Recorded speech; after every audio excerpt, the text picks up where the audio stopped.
On October 4, 2024, police spotted a yellow Ford Mustang speeding through heavy traffic. County deputies struggled to weave through the congested lanes to pursue the suspect. On the jam-packed freeway, no one knew how desperate the driver, wanted for theft and assault on a police officer, might become.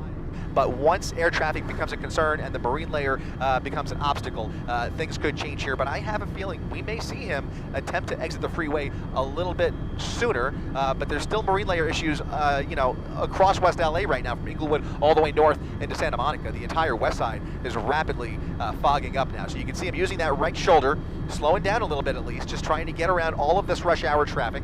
It's been a while since we've seen a really serious pursuit through very heavy traffic like this, and it's a really nerve-wracking situation for everybody involved. And in this situation, it's actually the last thing law enforcement wants to see, without knowing just how dangerous and desperate the suspect is. Because if he resorts to even more aggressive or erratic driving, obviously you have the potential of people getting hurt, especially when you're talking about rush hour on a Friday afternoon in the middle of a very congested 405 freeway. You just don't know what the person behind that wheel is capable of. So right now we're just crossing our fingers, hoping that he starts to calm down. Maybe his adrenaline starts to come down a little bit and he can think twice about continuing this dangerous adventure down the 405 freeway with all of the eyes on him. But of course, we already know that he's wanted for shoplifting and assault with a deadly weapon on a police officer.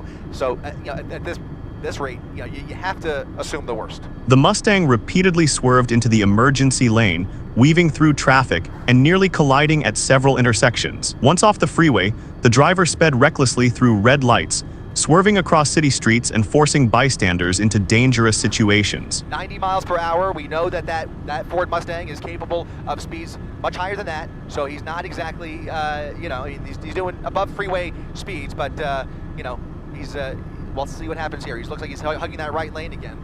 He's definitely putting a little bit more distance there, but right now they're having no problem keeping up with him. They're now pushing about 100 miles per hour, so he is starting to apply a little more gas there as they get close behind him, and that may play into their decision making in terms of how much room they give him to play with versus how much pressure they take off of him, with the hopes of maybe taming the driving and taming the speeds a little bit. They're not going to let him go by any means, but as long as they can keep an eye on him and they have the tools at their disposal above him, then those helicopters can easily take this over if the watch commander or the supervisor makes the decision to lay off a little bit and give him an opportunity to slow down. Now he's getting off the freeway here, getting off of the 105 freeway.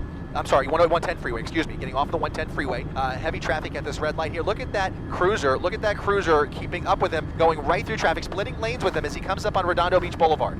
He's right at Redondo Beach Boulevard, and he might get right back on the freeway, just using that exit ramp to get off. Looks like that left rear tire is having real trouble. So at some point, somebody either made contact with that tire. I certainly have not observed any spike strips. I didn't see any chance of that. So at some point, he did collide with something that is now eating up that rubber, and now that left rear tire is on borrowed time. That may be the beginning of the end. The Mustang's left rear tire began to fail, with body panels scraping the pavement and sparking. The tense pursuit stretched across the 105 freeway, then the 110, and finally headed toward the 91. Yeah, unfortunately, he just took the westbound 91 freeway. I say that because that's where eventually, as we continue west, that marine layer is going to come into play once again here, unfortunately. So this chase has had all the elements. Okay, so he's got right suspect out of the vehicle, driver's side door open, suspect out of the vehicle. We're going to come around this tree here. He is stepping away from the vehicle, now coming around the back of the vehicle. Just when it seemed he might escape into the coastal marine layer, the Mustang suddenly came to a halt. The driver stepped out and was immediately subdued. Unexpectedly, another passenger was pulled out and handcuffed as well. The incident ended, but it left behind troubling questions. What would have happened if the car had plowed into the crowd during rush hour? It looks like that passenger door is shut. So I believe, just judging from what we've been able to witness here, it's just the driver that is involved. He is being taken into custody.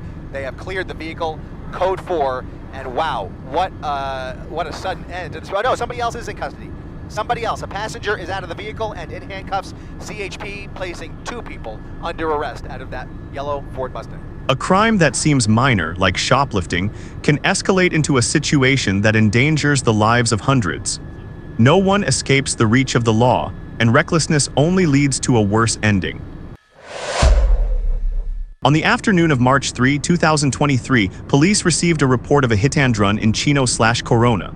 The suspect carjacked a heavy-duty pickup truck and sped westbound on the 91 freeway. The vehicle had dark-tinted windows and the suspect carried a rifle, showing complete disregard for public safety. Multiple agencies were mobilized, with helicopters tracking from above.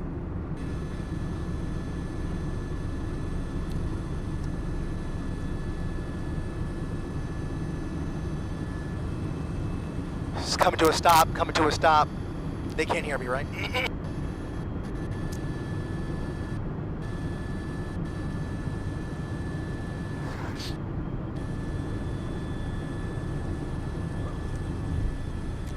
Newscopter has to come down. Take newscopter off. Newscopter has to come off until we come down.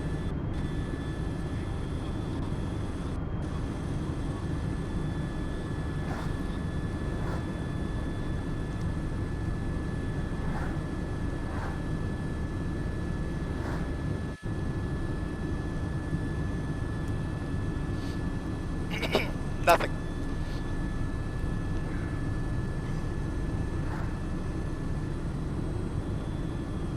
On the 91 and its connecting routes, the suspect drove in the emergency lane, went the wrong way, ran red lights, and nearly collided multiple times.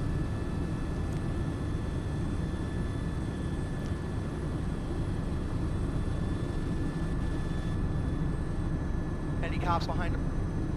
They're all following, okay.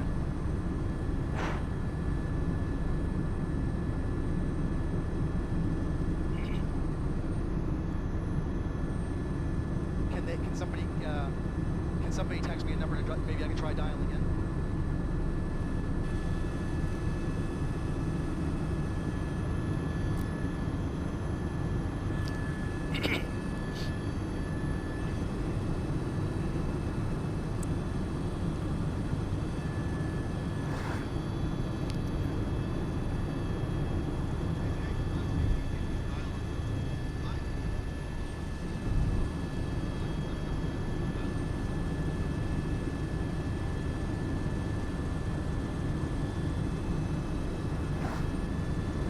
Whoa! Oh! Into the pole! Into the pole! Into the pole! They can't hear me, right? Oh, gosh. Look at this. Suspect. He's running without the gun. Running without the gun. They're going to take him down here. He's now on Western Avenue. Oh, my goodness. Oh, my goodness. He's on foot trying to carjack somebody else. Trying to carjack somebody else. In Harbor City, the truck rear-ended a patrol vehicle, lost control, slammed into a utility pole, and came to a stop. The suspect fled on foot, attempting to carjack another vehicle at the intersection, but was tackled and handcuffed by multiple officers. The firearm was not with him when he ran from the truck. No civilians were reported injured at the scene.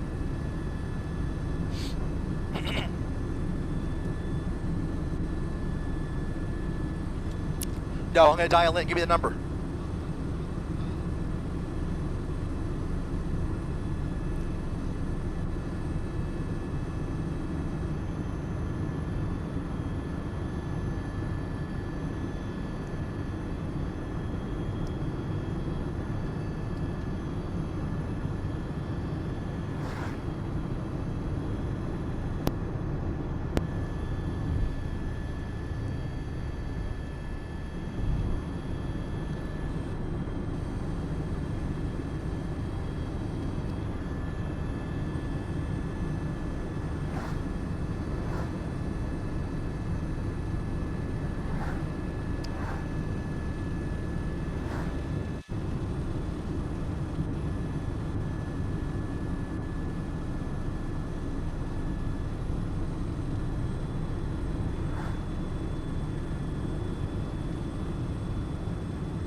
I got no signal. I'm out.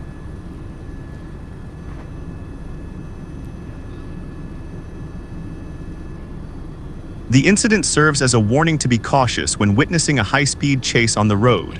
Never attempt to follow or film up close. Suspects may drive in the emergency lane, go the wrong way, or run red lights, endangering anyone nearby.